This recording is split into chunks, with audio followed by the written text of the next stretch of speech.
Hi, welcome back to the table. Today, I'm going to show you the game Fearsome Floors. This game might be a bit hard to find, but it is out there. I found it at a local game store just sitting there. They had a few copies. This is basically a game when you have your characters and you're trying to escape this area, a mansion, a castle, out to that end. In between, the monster, in this case Frankenstein, is trying to get you. Each character has tokens. On a two-player game, we'll start with 4, and the tokens will have a number on them. For example, this is Morticia. She has a movement of 4. Once that's exhausted, you flip it over, and she has a movement of 3. There's many characters in the game. It displays up to 7. The funnest ones, I believe, are the green ones. There's many others. I wish they would have made the monsters in here. The way the game works is the creature will have a movement, and they are secret. So we have a stack, we flip it, and then we get a movement. In that case, it moves 8. And there are some that will have 2 hits, so it'll move to the closest person, kill it, and then go to the second closest person and kill it. Maximum of 20 moves. And then there's the one with just the 1. So that gets shuffled, and the game is in 2 phases. The first phase, you'll go through all of these tile -1. Then we'll reset, and then we'll play one more time, and that be the game. The goal of the game, for example, on a 4-player game, is to get three of your characters out of that exit over there. On a 5+ is get 2 out. There are this is the basic layout. There's pools. They have blood on one side. Actually, they're both blood. I colored one of them because my daughter did not like to see the blood, which is fine by me. So I made them slimes. So we'll kind of leave it like that. So you're gonna have 2 pools of slime or blood, and a bunch of pillars around the board. The pillars, you can use them to move and kind of block things around. Again, we'll place this stack here. The monster comes with a bunch of monster pieces right here. You can build your own monster. I believe you can build up to 4 of them. Here's the monster right here. It's not the greatest playing piece, but it's kind of fun for kids to play with and build their own, and they mix and match and let them build their own monster with that. First player marker needs to be modified. That means it could be, so find another one out there that looks cooler. So we'll play a few turns here, and then we'll see how that works. First turn, only 2 characters come out. So I'll start, for example, with right there, Uncle Fester. He moves 3. So 1 going in, 2, 3. So basically, you're trying to stay away from the line of sight of the monster. The next player would go, and he'll take the number 4 character. 1, 2, 3, 4. Then we'll place 1 more. The first turn you can only place 2. Let's place number 5 character. But you can go through characters. Let me show you how you push stones real quick. 1, 2, 3, 4, 5. So you can move the stones. If there's something behind it, it gets pushed. If something gets you cannot push something against a wall. So that's my 5. Then next one, move the dog here just 1 spot. Now that was the first turn. Now the creature will move, so we'll flip it over, and it will move 8. The way it moves 8 is every single move it looks. So 1, it looks. It could never look back, so it looks forward, left, or right. Doesn't see anybody, keeps moving. 2, doesn't see anybody, keeps moving. 3, 4, 5, 6, 7, 8. Hasn't seen anybody yet. If it ever falls off this board, this is kind of a nice. First time I've seen this on a map, it's a wraparound map. You'll see a letter. Letter up here will be M. So it'll fall off that, and it'll come down here, and it'll pop at the M over here, which is over here. So it'll kind of keep going this way. So you got to be careful, because you think you might escape it here, and all of a sudden it'll pop out here, which we might see soon. Next turn, it will. We're going to move my number 1 character. Well, cannot move the number 1 character because 2 characters can occupy space, so we'll move my number 4. 1, 2, 3, 4. Then yellow will move. And my daughter has just decided to join us. Did you want to move the yellow player? No? Okay, so we'll move this one 3. 1, 2, 3. And then actually, as soon as they move, they flip over. Forgot to show you that. That is the most important part of the game, and I'll show you why. Because once they flip, we know if we've used them, and they have a different move on the other side. This one went from a 1 to a 6. Let's see. Now we'll move. That one's still blocking me, so I'm gonna have to move. So that one's all in. So we'll move 1, 2, 3, 4, 5. That one flips. And then this one cannot enter because this one's blocking that. How fine is that? Now the monster would move. Flip that. It goes for the first person. It doesn't see one. It'll move a maximum of 20. 1, 2, 1, 2, 3. Wrap around 4. Now he sees somebody here. It sees this guy.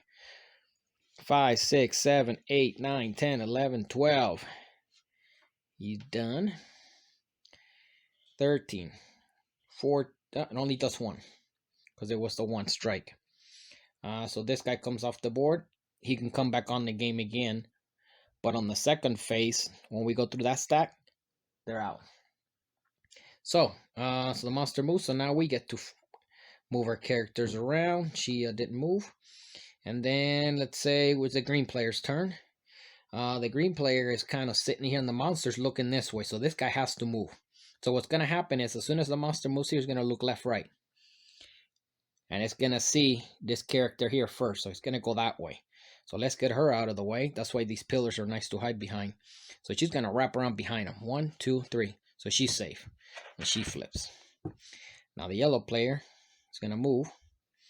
6. Let's get him out of the way. 1, 2, 3, 4, 5, 6. That one flips. And then we'll just keep moving our characters around till they're all in the same size. So Fester will move 1, 2, 3, 4. Flip. That's probably not a good move. But boom, he'll move 1, 2. Oh, no, he doesn't want to move there. So he was here. 1, 2. And go there. Then the yellow player, for example, will move 2. He wants to get out of the way, so he's there. Then a blue player and a green player up. Now she can come in. She's at 6. So she'll go 1, 2, 3, 4, 5, 6.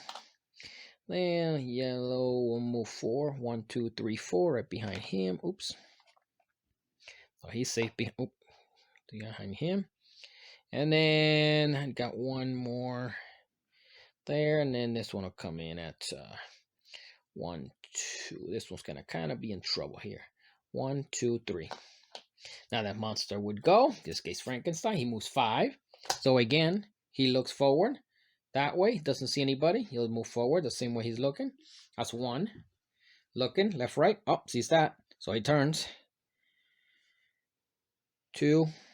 Looks left, right. Same distance. He's gonna keep going straight. 3.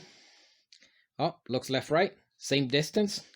He's going to keep moving forward. 4. Looks, nothing here. 5. Takes him out. So, boom. Now, monster's gone. Now it is our turn again. And then we're basically going to be playing this till all the characters are all one color, or either black or the color, in this case, yellow or green. And that way, you know, all the characters will move. So we'll go one more turn. For example, let's play with this one. So I can show you how the pool of blood or slime works. Let's start with green. Green starts. 1, 2, 3, 4. And it slides all the way to the other side. And that was used. Now yellow will go. Let's sneak behind the monster here. Let's sneak this one. 1, 2, 3, 4, 5. So we're trying to kind of sneak them behind the monster, trying to get out that way. This one, she might be in trouble, so she's going to sneak behind him this way. So she's going to just end up going 1. Then a yellow will go. We'll get the dog in here for 2.